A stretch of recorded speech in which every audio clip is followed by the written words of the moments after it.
tak simpan emas sebab takut bayar zakat, saya kongsikan hadis berkenaan zakat emas yang diriwayatkan oleh Sayyidina Ali bin Abi Talib radhiyallahu anhu, bahawa Rasulullah sallallahu alaihi wasallam bersabda, kamu tidak wajib berzakat emas sehinggalah kamu memiliki 20 dinar. Maka apabila kamu memiliki 20 dinar dan telah cukup haulnya, bagi kamu zakatnya sebanyak setengah dinar. Hadis ini rujukan para ulama gunakan untuk mengeluarkan kiraan pembayaran zakat. Tuan-puan, 1 dinar bersamaan 4.25 gram, manakala 20 dinar bersamaan 85 gram. Kiraan zakat ialah bersamaan dengan setengah dinar, iaitu apabila cukup 20 dinar. Ini bersamaan 0.5 bahagi 20 darab dengan 100 bersamaan 2.5% sebagai zakat emas.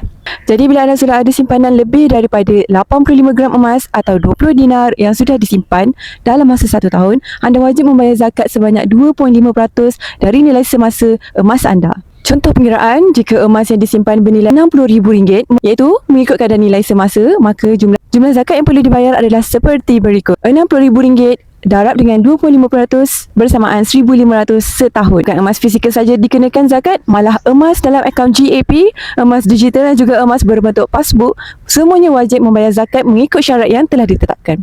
Untuk menukar menabung emas bersama Public Gold, hubungi saya dan saya akan bantu tuan-puan dengan sebaik.